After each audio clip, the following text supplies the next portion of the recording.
यह बहुत समय पहले की बात है कि एक बौद्ध भिक्षु एक जंगल के पास अपनी कुटिया में रहता था। वह भिक्षु बहुत बुद्धिमान व्यक्ति था। जो कोई भी उनके पास अपनी समस्या लेकर आते थे, वह बहुत ही समझदारी से समस्या का समाधान कर देते थे। एक दिन वह पास के एक गांव में शिक्षा के लिए गए थे। जब वह एक शाम मांगकर लौट रहे थे, तब रास्ते में एक युवक ने उसे रोक लिया और बोला, मैंने सुना है आप किसी भी समस्या का बहुत ही समझदारी समझते हैं।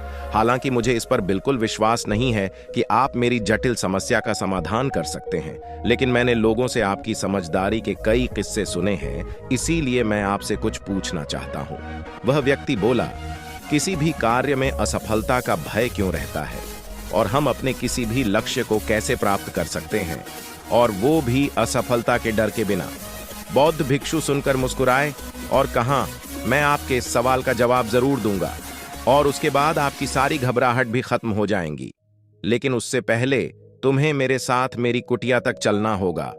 वह युवक शिक्षक की परीक्षा लेना चाहता था, इसीलिए वह कुटिया तक जाने को तैयार हो गया। इसके बाद बौद्ध भिक्षु उस व्यक्ति को ले आए जंगल में अपनी झोपड़ी के पास, लेकिन तब तक शाम हो चुकी थी, इसीलिए वह खाना खाकर सोने चला गया।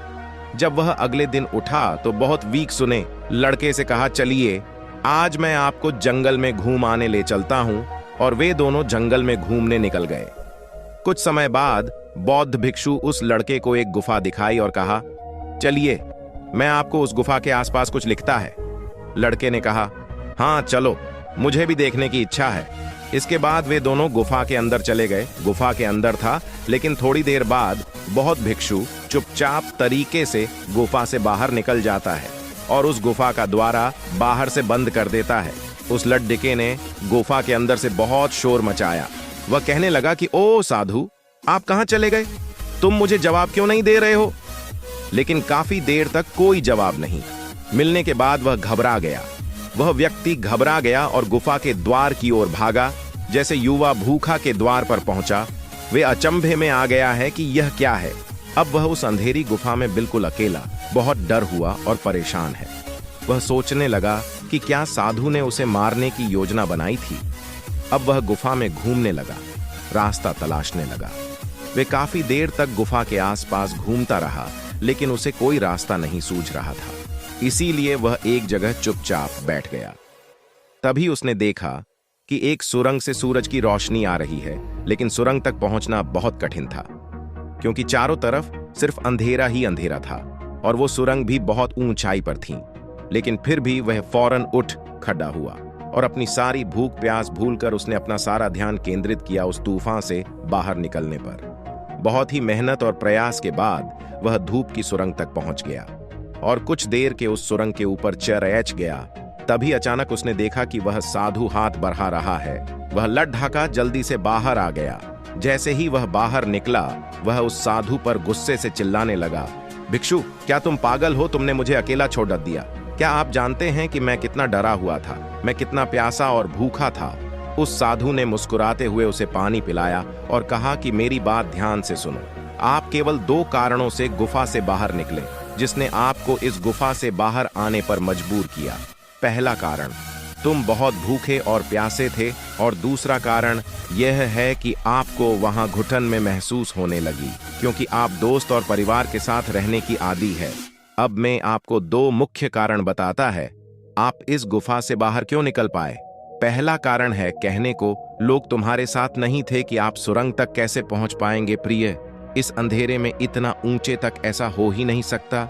दूसरा कारण यह है कि कहने के लिए लोग भी नहीं थे। चलिए कोई दूसरा रास्ता खोजते हैं, और भी आसान रास्ता मिल जाएगा प्रिय, और हम बड़ी आसानी से इस गुफा से बाहर निकल जाएंगे। सफलता न मिलने का एक बड़ा कारण है कि असफलता प्राप्त करने की प्रक्रिया बहुत लंबी है और यहाँ हमारा दिमाग घंटे दर घंटे घूमता रहता है, और फिर हम सोचते हैं कि सालों और महीनों के बाद भी हमारा मन क्यों नहीं बदलता। लक्ष्य प्राप्त करने का प्रयास कर रहे हैं, हमारा मन बदल जाता है और हम उस रास्ते को छोड़ देते हैं, अलग अलग रास्ते अपनाने लगते हैं।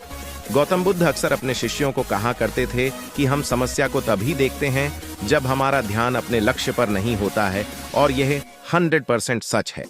जैसे जब कोई तीरंदाज निशाना लगाने वाला हो तो वह एक आंख बंद कर देता है और दूसरी आंख से केवल लक्ष्य को देखता है, तभी वह अपने लक्ष्य को भेज सकता है।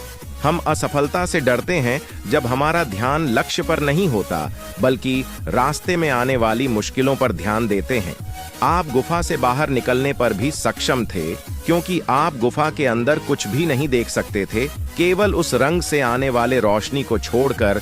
इसीलिए आपका पूरा ध्यान उस रोशनी पर था। इसी वजह से आप उस सुरंग से बाहर निकल पाए। इसीलिए अपना सारा ध्यान अपने लक्ष्य पर ही लगाएं और जो हो रहा है उस पर ध्यान देना बंद कर दें। लोग क्या कह रहे हैं, आपके दोस्त और रिश्तेदार क्या कर रहे हैं, उन्हें सफलता मिली या नहीं, यह सब देखना बंद कर दें और केवल अपने काम से काम रखें। और फिर देखिए आपका समय कब आता है, लोग खड्डीढे होंगे और आपके लिए ताली बजाएंगे। और इतना कहकर बौद्ध भिक्षु चुप हो गए।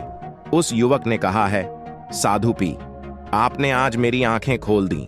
मुझे आपकी हर बात में ज्ञान दिखाई देता है। तुम सच में बहुत समझदार हो, इसीलिए सब आपकी बुद्धि का सम्मान करते हैं। मैं आपसे वादा करता हूं कि आज से असफलता का डर मेरे मन को कभी नहीं सताएगा। मैं केवल अपने काम पर ध्यान दूंगा और जल्द ही मैं खुद को एक सफल इंसान के रूप में देख आऊंगा। यह कहकर LDDDHK ने बहुत भिक्षु को धन्यवाद दिया और वापस अपने गांव चला गया। दोस्तों, मैं उम्मीद करता हूं कि आप इस कहानी का सबक समझ गए होंगे। दोस्तों, अगर आपको यह कहानी अच्छी लगी तो अपने दोस्त और अपने परिवार के साथ अवश्य शेयर करें।